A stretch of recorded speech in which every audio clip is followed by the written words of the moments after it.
Welcome dear students. Now we will continue the yesterday's topic about the is DNA or genetic material. कल हमने Griffith का जो experiment था उसमें पढ़ा है और उसमें देखा भी हमने ऑब्जर्व किया था कि कैसे एक नॉन वायरुलेंट स्ट्रेन जो है वायरुलेंट स्ट्रेन बन गई है। उसके बाद भी ये पूरी तरह पता नहीं चला। वहाँ अगर चाहिए समझा गया है कि कैप्सूल प्रोडक्शन की वजह से नॉन वायरुलेंट जो है वो वायरुलेंट बन गई है, लेकिन असल में वो कौन सा मटेरियल था जो ट्रांसफार करता है, जिसमें ट्रांसफॉर्मेशन होती है, वो भी क्लियर नहीं था। No the biochemical characterisation of transforming principle. अब जो ट्रांसफॉर्मेशन है, अब इसके पीछे बायोकेमिकल कंसेप्ट क्या है, उसकी एक्सप्लेनेशन क्या है, ये एवरी मैकलॉड और मैककॉटी जो थे 1944 में, उन्होंने जो एक्सपेरिमेंट्स किए हैं जिनकी बेस ग्रिफ्थस एक्सपेरिमेंट थी, वो अपनी लैब में उन्होंने वो एक्सपेरिमेंट्स किए। तो आफ्टर दैट उनके जो उस एक्सपेरिमेंट से जो रिजल्ट्स थे, तो आज हम उनके बारे में बात कर लेंगे। Avery MacLeod and McCarty 1944 they repeat the Griffiths experiment in vitro to identify biochemical nature of transforming substance. Griffith ने जो ट्रांसफॉर्मिंग सब्सटेंस नोट किया था, जिसके बारे में उसने इंफॉर्मेशन दी थी, जिसके बारे में उसने अपने कुछ थिंकिंग्स दिए थे, अपनी एक्सप्लेनेशंस दी थी, तो एवरी मैकलॉड एंड मैककॉटी जो थे, इनका जो ग्रुप था, उन्होंने 1944 में ग्रिफ्थ के वही एक्सपेरिमेंट जो है उनको अपनी लैब में इन विट्रो कंडीशन में उन्होंने उसको रिपीट किया है, बार बार रिपीट किए हैं।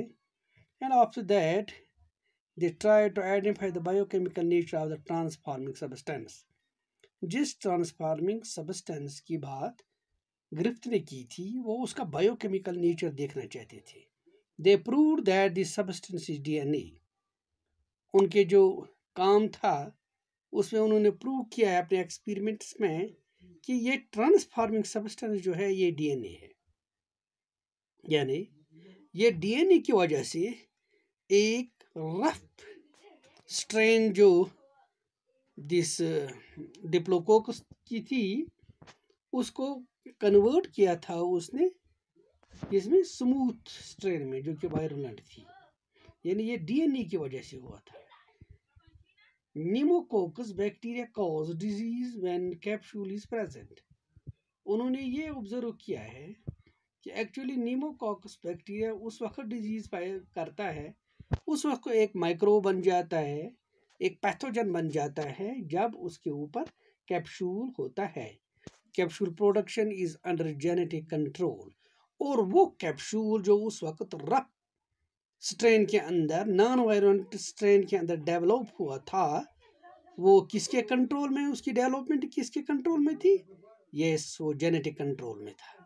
कहीं ना कहीं वो जीन, वो जेनेटिक मटेरियल उसको कंट्रोल करता था, और उसी की वजह से एक जो नॉन कैप्सुलेटेड बैक्टीरिया स्ट्रेन थी, वो कैप्सुलेटेड बैक्टीरिया स्ट्रेन बन गई और अपना नेचर नॉन वायरुलेंट से वायरुलेंट में चेंज किया था।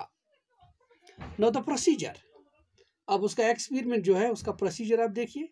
इन एक्सपेरिमेंट जो इन 3 लोगों का जो एक्सपेरिमेंट था, तो उसका प्रोसीजर क्या था? दैट इन एक्सपेरिमेंट रब bacteria non capsulated and non virulent were grown in a culture medium to which DNA extract from smooth type bacteria capsulated and virulent was added. उन्होंने ऐसा किया है कि एक रफ बैक्टीरिया उन्होंने लिया जो कि नॉन कैप्सुलेटेड था और नॉन वायरुलेंट था। एक ऐसी बैक्टीरिया उन्होंने लिया है, एक ऐसी बैक्टीरिया की स्ट्रेन ली है जो रफ थी, यानी नॉन कैप्सुलेटेड थी, और नॉन वायरुलेंट जो कि निमोनिया काज नहीं कर रही थी। उसको उन्होंने ग्रो किया एक कल्चर मीडियम में। एक कल्चर मीडियम उन्होंने लिया लैब में, उसमें उसने ग्रो किया है। To which DNA extract from smooth type bacteria capsulated and virulent was added. और उसके अंदर उन्होंने DNA डाला, किसका? स्मूथ टाइप बैक्टीरिया जो कैप्सुलेटेड और वायरुलेंट थी। यानी मैं आपको सिंपली कहूँगा कि आर सेकंड बैक्टीरिया स्ट्रेन जो थी, उसको उन्होंने कल्चर किया, लेकिन उस कल्चर में उसके साथ जो थर्ड स्ट्रेन थी डिप्लोकोकस की, उन्होंने उसका डीएनए उसमें डाला। एक बैक्टीरिया लिया नॉन वायरुलेंट और उसमें वायरुलेंट बैक्टीरिया का डीएनए उस कल्चर में डाल दिया। Later culture showed presence of smooth bacteria also in addition to rough type. अब जब उनके पास नया कल्चर बन गया, नई कॉलोनीज तैयार हुई बैक्टीरिया की, तो वो ये देखकर बड़े हैरान हो गए कि उसमें दोनों टाइप के बैक्टीरिया थे। वो रफ टाइप के भी बैक्टीरिया उसमें थे, लेकिन उसके अलावा उन्होंने क्या देखे कि उन्होंने स्मूथ टाइप के बैक्टीरिया जो थे वो भी, यानी जिनका डीएनए डाला था उस टाइप के भी उसमें बैक्टीरिया थे, और जिनका उन्होंने पूरा बैक्टीरिया जो रफ वाला वो बैक्टीरिया डाला था, रफ सरफेस वाला, तो वो भी थी। यानी एक रफ बैक्टीरिया से दूसरे बैक्टीरिया के डीएनए ऐड करने से दो टाइप के बैक्टीरिया यहाँ पर तैयार हो गए। Now the observations. अब उसके प्रैक्टिकल उनके एक्सपेरिमेंट्स की ऑब्जर्वेशंस देखिए। This is possible only if DNA smooth type was absorbed by rough type bacteria we developed capsule and become virulent. Medically biochemically ये तभी पॉसिबल है जब रफ टाइप बैक्टीरिया ने स्मूथ टाइप बैक्टीरिया को absorb किया होगा।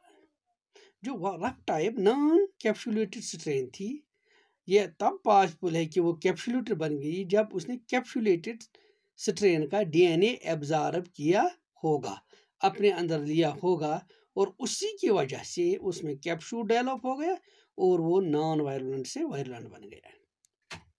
This process of transfer of characters of one bacterium to another by taking up DNA from solution is called transformation. वो process जिसमें क्या होता है, ट्रांसफर ऑफ कैरेक्टर्स होते हैं एक बैक्टीरिया स्ट्रेन से लेकर दूसरी में, किसकी वजह से कि वो दूसरी बैक्टीरिया का डीएनए जो है उसको उस सॉल्यूशन में लेता है। यानी हम देखते हैं कि एक सॉल्यूशन है जिसमें दो बैक्टीरिया स्ट्रेन्स हैं और एक बैक्टीरिया के कैरेक्टर्स हैं। एक बैक्टीरिया का डीएनए जब दूसरी बैक्टीरिया के अंदर चला जाता है सॉल्यूशन से, उसको हम ट्रांसफॉर्मेशन कहते हैं। यानी यहाँ पर यह देखा गया है कि अगर नॉन वायरुलेंट वायरुलेंट बन गया या अगर नॉन कैप्सुलेटेड कैप्सुलेटेड बन गया, it is because of the process of the transformation. यानी स्मूथ टाइप का जो डीएनए था वो ट्रांसफर हुआ था into the rough type bacteria के अंदर, तभी उसने अपने ऊपर शेल यानी प्रोटीन कोट भी बनाया, कैप्सूल भी बनाया और वायरुलेंट भी बन गया। When DNA extract was treated by DNase, ASE जो आप यूज करते हैं, nase means the enzyme. When DNA extract was treated with DNase, an enzyme which destroys DNA transformation did not occur. उन्होंने एक ऐसा सोल्यूशन भी लिया है जिसमें डीएनए एक्सट्रैक्ट था, यानी वो सोल्यूशन जिसमें डीएनए मौजूद था, लेकिन उसमें उन्होंने डीएनएज ऐड किया है। डीएनएज एक ऐसा एंजाइम है जो डीएनए को क्या करता है, इसको डिस्ट्रॉय करता है।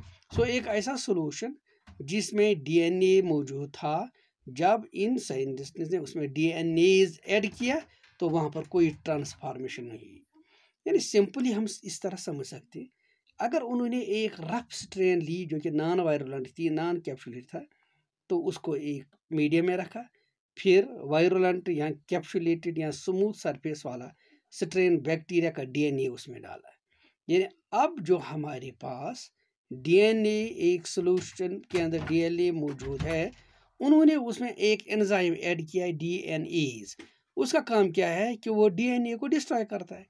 तो नेचुरली जब उन्होंने ये ऐड किया तो वहाँ पर कोई ट्रांसफॉर्मेशन नहीं हुई। यानी जो बैक्टीरिया वहाँ से आए वो सारे नॉन वायरुलेंट थे, वायरुलेंट नहीं था। दैट मीन्स कि जो उसका डीएनए था वायरुलेंट का वो ने डिस्ट्रॉय किया था। सो इसके अंदर कोई ट्रांसफॉर्मेशन नहीं हुई। The information occurs when proteases and RNases were used. और इसी तरह जब उन्होंने प्रोटीनेस बैक्टीरिया जो है या आरएनएसेस जो है उनको भी यूज़ किया है, तो सिमिलर टाइप के जो रिजल्ट्स उनको मिले हैं। तो उससे क्या साबित हुआ, that it show that DNA is the genetic material. और इस एक्सपेरिमेंट्स ने, जो एक्सपेरिमेंट्स उसने कंडक्ट किए बैक्टीरियल स्ट्रेन के ऊपर, उन्होंने कन्फर्म किया कि डीएनए जो है वो जेनेटिक मटेरियल है। तभी एक नॉन वायरुलेंट, एक नॉन कैप्सुलेटेड जो थी स्ट्रेन जो है वो वायरुलेंट और कैप्सुलेटेड स्ट्रेन बन गई। और ये प्रूव किया है with the help of DNAs, protease and RNase, जब उन्होंने एंजाइम्स को मीडियम्स में यूज किया है। नो यहाँ पर आप देखिए in vitro experiment of every it all जो है demonstrating that DNA is a genetic material. ये आप देखिए कि ये वायरुलेंट आर स्ट्रेन है, ये आर जो है एक वायरुलेंट बैक्टीरिया है, प्लस उन्होंने डीएनए किया है एस स्ट्रेन का इसमें।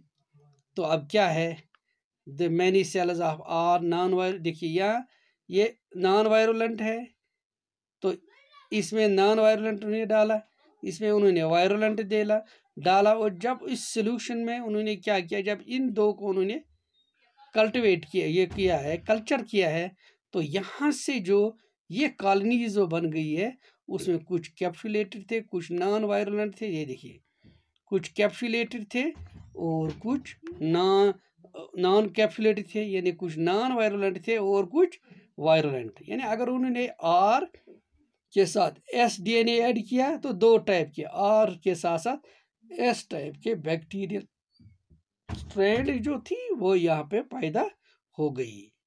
तो इससे ये पता चला कि ये डीएनए जो है ये जेनेटिक मटेरियल है, यही जो है जेनेटिक नेचर को ट्रांसफॉर्मेशन करता है एक जनरेशन से लेकर दूसरी जनरेशन तक। अब देखिए एविडेंस ट्रांसफॉर्मेशन की, evidence from experiments with bacteriophage.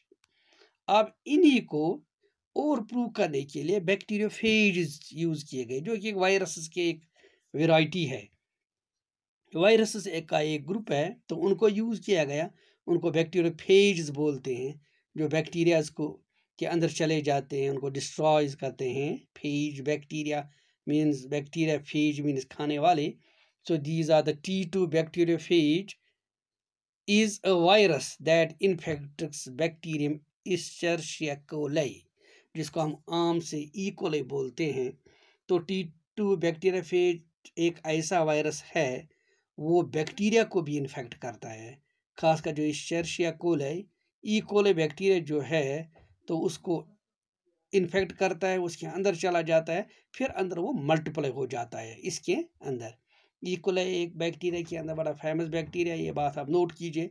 अक्सर हम एक्सपेरिमेंट्स के लिए बैक्टीरिया में से ई कोली का यूज़ करते हैं, वायरस में T2 फेजेस का हम यूज़ करते हैं, एनिमल्स में जो है ना वो इसका ड्रोसोफिला जो है उसका यूज़ करते हैं। और इसी तरह जो है कि डिफरेंट ग्रुप्स में कुछ टाइप ऑर्गेनिजम्स होते हैं जिनको हम अपने एक्सपेरिमेंट्स में यूज करते हैं। सो यहाँ पे आप देखिए कि T2 बैक्टीरियोफेज जो है एक ऐसा वायरस जो ई कोली को इन्फेक्ट करता है, फिर उसके अंदर मल्टीप्लाई हो जाता है। T2 phage is made up of DNA and protein coat. जैसे आप जानते हैं वायरस है, दो ही चीज़ें हैं उसमें, अंदर डीएनए है और बाहर कैप्सूल होता है, यानी प्रोटीन कोट होता है। ये हर्शे एंड चेज का एक्सपेरिमेंट है। Thus, it is the most suitable material to determine whether DNA or protein contains information for the production of new virus phage particles. ये बड़ा suitable material है जिससे हम ये डिटरमाइन करते हैं, जिससे हम ये देख लेते हैं कि डीएनए या प्रोटीन दोनों में कौन सा है जो इंफॉर्मेशन को कैरी करता है, दोनों में वो कौन है जो कि हेरिडिटी मटेरियल है, और यही नए वायरस जो है या फेज पार्टिकल्स तैयार करता है। Hershey and chase 1952 demonstrated that only DNA of phage enters in bacterial cell and therefore contains necessary genetic information for assembly of new phage particles. Hershey और चेज ने 1952 में एक्सपेरिमेंट्स के जरिए साबित किया है, जिसमें उन्होंने T2 बैक्टीरियोफेज का यूज़ किया है इस वायरस के ज़रिए, तो उन्होंने डिमॉन्स्ट्रेट किया है कि डीएनए जो था इस फेज का, ये बैक्टीरिया सेल के अंदर चला गया, और जब वहाँ चला गया तो वहाँ ऐसा हुआ कि उसने बैक्टीरिया सेल के अंदर नए वायरसेस तैयार किए हैं। दैट मीन्स कि अपनी जो इंफॉर्मेशन थी उसको पास किया है। सो इससे ये प्रूव हुआ है कि डीएनए जो है वही एक ट्रांसफॉर्मेशन, वो वही क्या है कि ट्रांसफ़र हो जाता है, वही जेनेटिक मटेरियल है। अब प्रोसीजर क्या था इसका, हर्शे के एक्सपेरिमेंट का? Functions of DNA and proteins could be found out by labeling them with radioactive tracer. In bacteria को ऐसा किया गया है कि T2 बैक्टीरियाफेजेस को इनके ऊपर लेबलिंग की गई है, किसकी? Radio active tracer. यानी रेडियो एक्टिव एलिमेंट्स का, रेडियो एक्टिव ट्रेसर्स का यूज़ किया गया है, जिससे ये पता चले कि आगे इनकी जो डिफरेंट कॉलोनीज बनेंगे तो किस टाइप की। DNA contains phosphorus but not sulphur. DNA के अंदर फास्फोर होता है, सल्फर नहीं है। Therefore phase DNA was labelled with P32 bye growing bacteria. इसलिए क्या किया गया कि फेज डीएनए जो था उसको लेबल किया गया, किससे? विथ फास्फोरस 32, जो रेडियो एक्टिव फास्फोरस है उससे उसको लेबल किया गया है। Bye growing bacteria infected with phase in culture medium containing P32। इस तरह उन एक कल्चर के अंदर इनको दूसरे बैक्टीरिया के साथ इनको एलो किया गया कि ये ग्रो करें। Similarly protein of phase contain sulphur but not phosphorus. एक और बात है कि अब जो इस बैक्टीरियोफेज का जो प्रोटीन है बाहर से, वो उसमें सल्फर होता है, फास्फोरस नहीं। जैसे आपने खुद देखा है कि जो इसका डीएनए था उसमें फास्फोरस होता है, सल्फर नहीं। लेकिन जो ये प्रोटीन है उसमें सल्फर होता है और फास्फोरस नहीं। The phase protein coat was labelled with S35 by growing bacteria infected with feed in another culture medium containing S35। अब क्या किया गया? लेबल किया गया है किसको? इस फेज प्रोटीन को लेबल किया गया है सल्फर 35C, जो कि रेडियो एक्टिव है, और उसको उन बैक्टीरिया के अंदर कल्चर किया गया है जहाँ पे क्या था, जहाँ पर दो मैंने उनको उस मीडियम के अंदर अब कल्चर होने का मौका दिया गया है, जिसके अंदर सल्फर 35 था। After the formation of labelled phage, जब दोनों को हमने लेबल किया है, हमने प्रोटीन को S35 से, सल्फर से, रेडियो एक्टिव सल्फर से हमने इसको क्या किया? लेबल। इसी तरह हमने डीएनए को P32 फास्फोरस 32 से हमने इसको लेबल किया है। उसके बाद दोनों को एलो किया गया डिफरेंट कल्चर्स में कि ये ग्रो करें। 3 स्टेप्स फॉलोड हियर, 3 स्टेप्स इस इन एक्सपेरिमेंट्स में फॉलो किए गए। That was the infection, blending and the centrifugation. Infection. Both types of labeled phages were allowed to infect normally cultured bacteria in separate experiments. दोनों type के phase जो जिनको label किया गया था उनको एलो किया गया कि वो एक बैक्टीरियल कल्चर के अंदर अपने एक बैक्टीरियल मीडियम के अंदर उनको कल्चर किया जाए। तो पहले इनको इन्फेक्शन के लिए मौका दिया, then blending. What? These bacteria cells were agitated in a blender to break contact between virus and bacteria। फिर उनको स्टायर किया गया, दोनों बैक्टीरिया सेल्स को स्टायर किया गया। उससे क्या हुआ कि उन वायरस और बैक्टीरिया जो था उनके दरमियान जो कांटेक्ट था वो टूट गया, दोनों का कांटेक्ट टूट गया है, उसको ब्लेंडिंग हम बोलते हैं। देन सेंट्रीफ्यूगेशन, उसके बाद एक इंपॉर्टेंट स्टेप जो था दैट वाज द सेंट्रीफ्यूज किया गया उनको। Virus particles were separated from bacteria by spinning them in centrifuge. Centrifuge के अंदर हमने ये दोनों वायरस मटेरियल डाले हैं जिसमें बैक्टीरिया और वायरस से, फिर उनको सेंट्रीफ्यूगेशन की गई है। जब उनको सेंट्रीफ्यूज किया गया फिर क्या हम देखते हैं? After the centrifugation the bacteria cell showed the presence of radioactive DNA labelled with P32 while radioactive protein labeled with S35 appear on the outside of bacterial cells. अब देखा गया है सेंट्रीफ्यूगेशन के बाद कि बैक्टीरियल सेल्स के अंदर में क्या देखा गया, उनके अंदर रेडियो एक्टिव डीएनए जो था वो P35 का था और जो उनका प्रोटीन कोड था वो S35 था। That is in the medium. किसके अंदर? मीडियम के अंदर S35 था, बाहर प्रोटीन के अंदर S35 था, जबकि डीएनए के अंदर फास्फोरस 32 था। Labelled DNA was also found in the next generation of phase. इसी तरह दूसरी जनरेशन जो की गई तो वहाँ भी यही लेबल्ड डीएनए, जो जिस डीएनए को हमने फास्फोरस से लेबल किया था उसको देखा गया है। ऑब्जर्वेशन क्या है? The result clearly showed that only DNA इंटर्स the bacterial host and not the protein.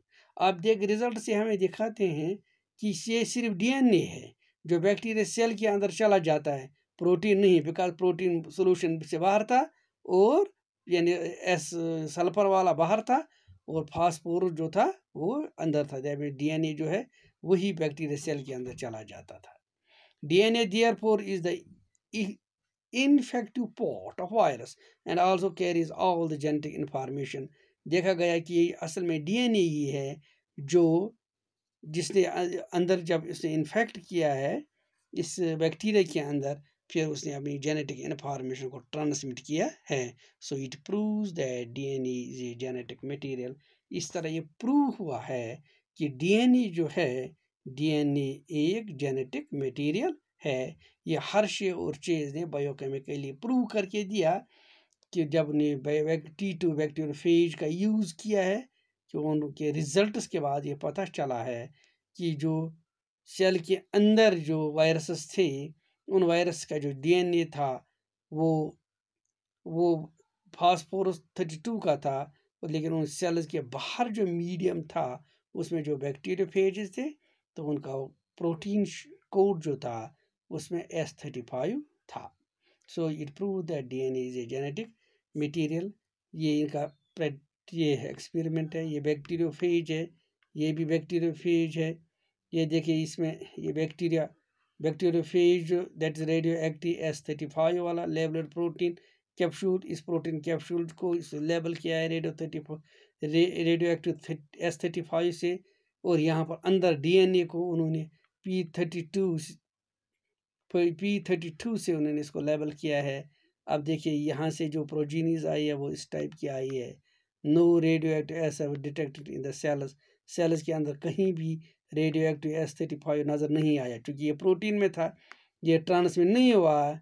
और इस तरह क्या है कि radio active detected in superintendent देखा गया है कि ये रेडियो एक्टिव जो था जब इसको सेंट्रीफ्यूज किया गया है ये उसी वक्त मीडिया में चले गए थे। वायरस यहाँ पर जैसे इन्फेक्शन है फिर ये ब्लेंडिंग हो गई। अब यहाँ पे आप देखिए that radioactive P32 detected in cells. Phosphorus जो था वो सेल्स से मिला हमें, और नो जो radio active detected in supernet और सुपरनेटेंट जो है, जो इसका रिमेनिंग जो है रेजिड्यू जो पीछे है मीडियम का उसमें कहीं फास्फोरस नहीं मिला। इसका मतलब है कि फास्फोरस सेल के अंदर था, यानी उस और सेल के अंदर होने का मतलब ये है या वायरस के अंदर होने का मतलब ये है कि ये इसके अंदर से इसमें मिला हुआ है, ये ट्रांसमिट हुआ था।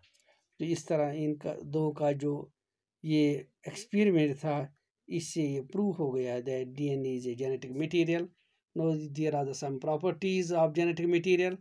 Following are the properties and the functions which should be fulfilled by a substance if it is qualified as genetic material। एक सब्सटेंस का जेनेटिक मटेरियल जो है होना इन चीज़ों से तय होता है। अगर उसमें ये कैरेक्टर्स है तब वो जेनेटिक मटेरियल। कोई भी चीज़ अगर ये कैरेक्टर्स उसमें है तब वो जेनेटिक मटेरियल। कौन कौन से characters? It should chemically and structurally stable होना चाहिए।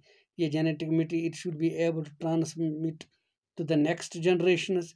या ऐसा मटीरियल होना चाहिए जो दूसरे जनरेशन में चले जाए, जैसे मेंडल ने कहा है that should also be undergoing mutations.